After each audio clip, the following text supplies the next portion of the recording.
What's going on? This is your boy SB. So we are talking about, does Amazon treat you better if you look better? It's crazy. That sounds like a crazy topic. Where did that come from? What are you thinking? Why would you make a vlog about this?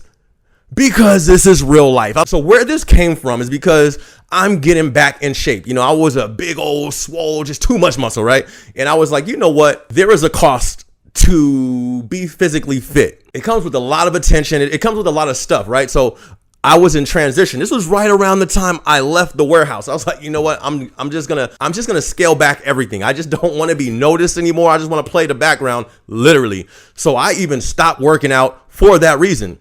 And I noticed it is a difference on how you get treated, not just at the workplace, with people as well. People do treat you better when you look better.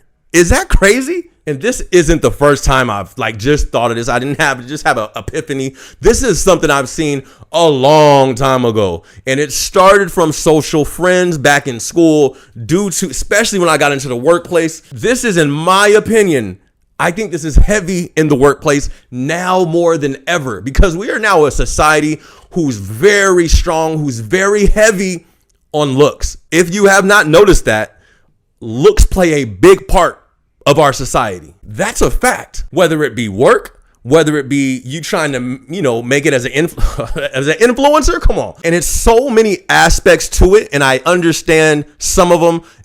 Some of them are like, okay, that's very understandable. But then there's some on the left side. Oh, wait, which right, your left? I'm not sure which. But it's some on the left side is like, you feel me? Is like, I've worked jobs. I've done armed security. I've done different things where appearance, not really how you look, but your appearance does make a difference. When I was doing armed security, I'm walking around with a bulletproof vest on, you feel me, out here looking like the SWAT team. And then at that time, my company, they would love for me to go into the sales meetings or try to go get the sales because of the image that I had. That makes sense. Now it sucks because somebody else may not have that position, but I understand that. That's marketing. That's how you want your company represented.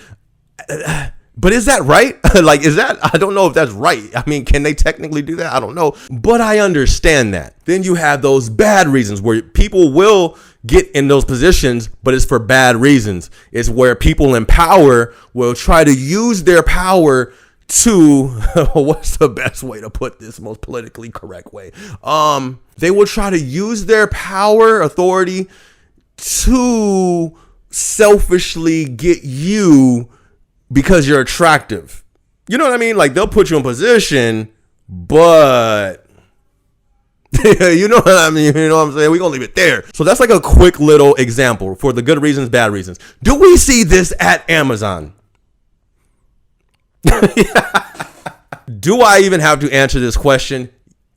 In my opinion, yes. And not just, this is at every single job. It just seems like this is something that humans are always going to have to deal with when there's a structure of power. At every single company I've worked for the most part, I do see the attractive people do get treated better for the most part. But I've seen the flip side to where it's like, it can go wrong for them as well. Let's say the good part, right? We can't talk about Amazon. We can talk about Amazon. It's just our opinion. This doesn't reflect the views of Amazon. This is just my personal experience. When I first came into Amazon, white badge, fresh in the building, eyes wide of the opportunities that were in front of me, I was presented to this pretty quick. I think it was maybe the first day, 2 days, something like that. But you seen it quick.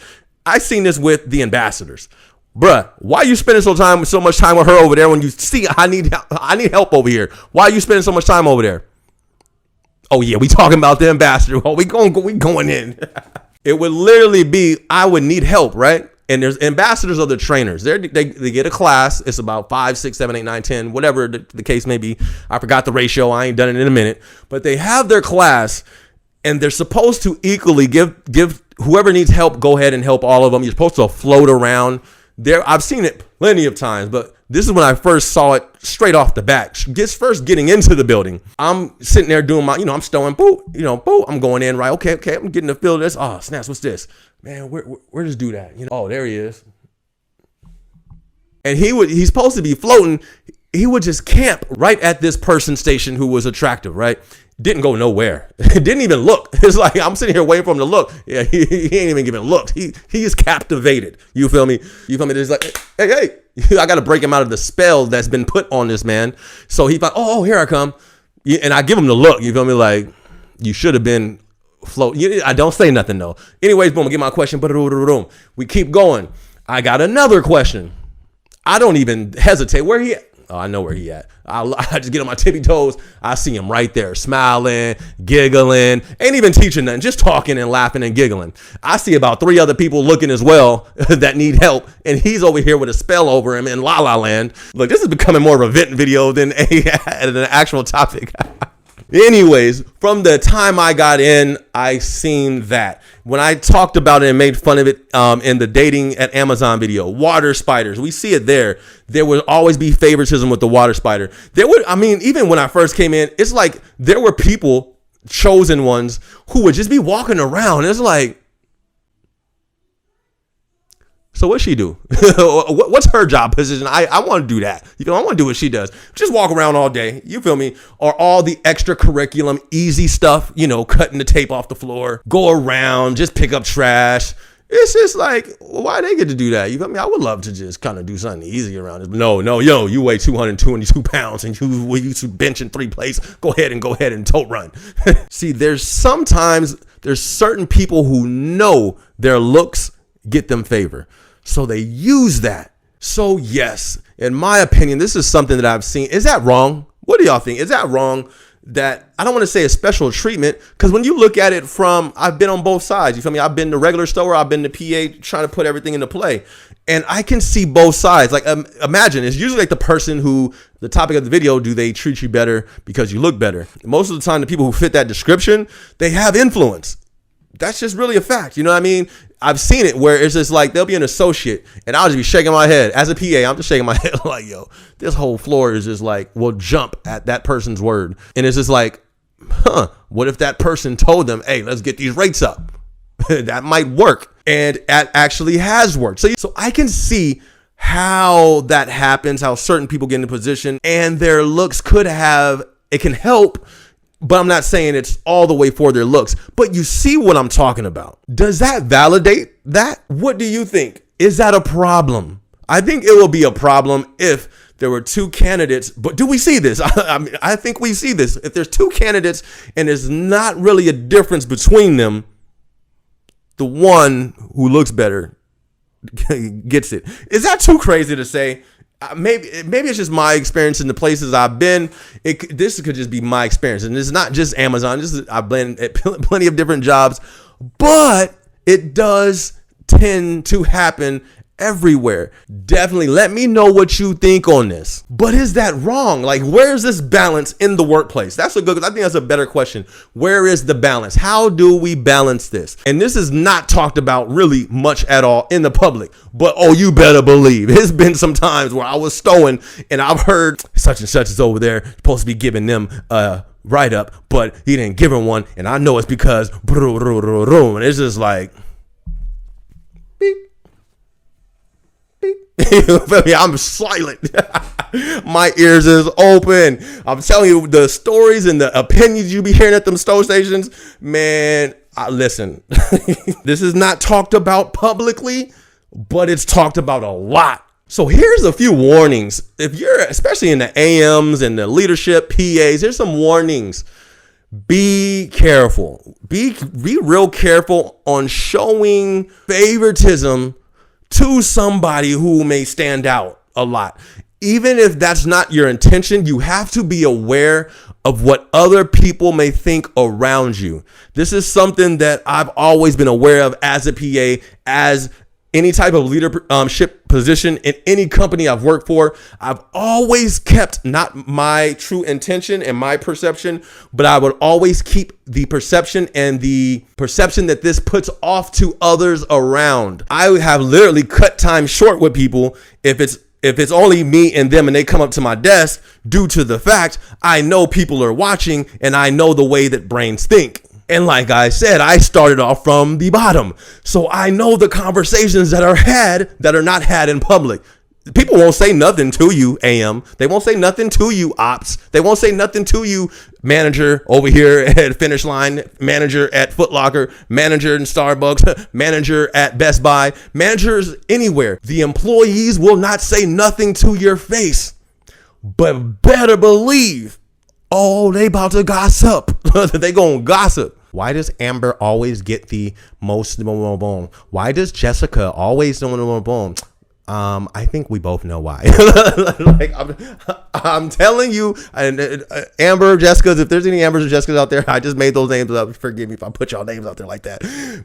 And I think a lot of people in positions, higher positions, don't realize how many people really see. It's like, hey, I see you, right? I'm not going to say what job this is at, but it's happened at almost all of them. But there was one time where I literally stopped everything and just looked. Yes, I made it awkward. Like, no, you're going to be awkward right now because y'all not finna sit here and play and joke and laugh all day while I'm working hard right next to me. You crazy? No, this is not finna go on. If y'all finna joke, laugh, smile, tap each other and do all this stuff, then you gonna play with your hair, look into his eyes. You gonna gaze into her eyes. Okay, bet I'm joining too, and I'm making it awkward. I'm finna sit here and look at y'all and just sit here and look at y'all until we all get back to work. Don't do that. Please do not do that. And why you should absolutely not do that is because if that's a person in position, which in my case, it was somebody in that higher position, they can take that as disrespect and they can try to stack the cards against you, if you know what I mean. So that was not smart for me to do. Don't do that. That can really put you in a bad situation. And now a warning to the people who try to use their standing outness, their looks to gain in the workplace. Why that's dangerous. That's a game you're playing. And you got to realize there's people in those positions that's high up that play that game. And you don't always win that game. People that are attractive who try to use their look in a manipulative way, because you can't help how you were made. If you're attractive, you're attractive. There's nothing wrong with that. But there's something wrong when you try to manipulate your way into position by using that. That happens a lot in the workplace. Do not be fooled. Let me know some of y'all experiences because I would love to hear what you've seen. But the danger in that is you losing that game. That's a very dangerous game to play because that can usually cost your job, usually cost you transferring somebody else. It's usually a major loss. And I have seen that work. Don't get it twisted. Oh, it works. It works well. And that's a whole nother video on why that works so well. And I don't want to talk about that. It can just go wrong so many ways. I encourage you not to do it. Don't get yourself in a situation. Imagine you get a position and you know how you got that position and it wasn't because you earned it. You feel me? It wasn't because you worked hard. It wasn't because of this or because of that. It was because of like this and because of that. You feel me? Like that will catch up to. I mean, what are you going to do? You can't do that your whole life. There's people who try to do this their whole life in all areas. I mean, I've seen people trying to manipulate people for a deal at the swap meet. It's like, really? Come on, you here in the swap meet? Yes, here at the swap meet. But that shows the type of person that you will turn into. If you're doing that in the workplace, that's what you don't want to do. That's why you don't want to do it. You don't want to become a manipulator because it won't just stop here. Once you manipulate somebody off of using whatever you want to use and it works there, you're going to be tempted to use that everywhere else. And then you will ultimately become that. You'll become a manipulator, which is never good. But anyways, these are just my opinions. Listen, this is my opinions. I'm not judging anybody. Whatever you do is what you do. I'm just bringing up the conversation. It's in the workplace, everywhere. It's in society. That's a fact. And for the people who may feel like you have been passed up or you have had an opportunity taken away because you weren't the one who fit that qualification, I've been there as well. Here's my word for you. Keep going. Keep working hard. There's nothing that can outdo being a great person, being a person of value. There you go. That's the word I'm looking for. Nothing is going to outlast that. Like, yes, there are some people who can manipulate their ways up to here, but in reality, they're not a person of that value at that level. Their value is not at that level. So at some point, they're going to drop down, or they're not going to continue to elevate. Oh, well, they're going to have to keep manipulating to get up higher, but they're going to hit a point where their value is not up there. So it's not going to sustain itself. And even if they do, let them do what they do. That's not our business. Let people do what they do. But I encourage you, don't let that make you bitter, because I could have been bitter. I've seen where people have swooped right into my position because of the looks. You feel me? Because of some stuff. And I don't get bitter. I just continue to try to get better. I continue to better myself, because as I become more value, I'm going to elevate. It don't matter what nobody else does, who hops in this position, boom, boom, boom, boom, boom. I will continue to elevate. Anyways, I just wanted to touch on that subject. I really want y'all opinion on that. Have you seen this in the workplace? Be honest. Let's talk about this in the comment section. This is your boy SB. Be sure to like, be sure to subscribe. Definitely be sure to hit the notification bell, because we're dropping videos like crazy. Yes, I am also an artist. I make inspiration, positive, motivation type music. I actually just dropped a project called Motivated. It's going to be in the description. This song is about to play is off of that project. Go stream it. Go show your boy some love. Let's go. Look, they say I couldn't do it, but I did. Turn stacks to a crib. Yeah, going up, going in. Let them sleep, bedtime, tuck them in. If I'm alive, I'ma live. Mama said if you gon' do it big. Yeah, motivated till the end. Never break, never bend. Finna have them like, whoa.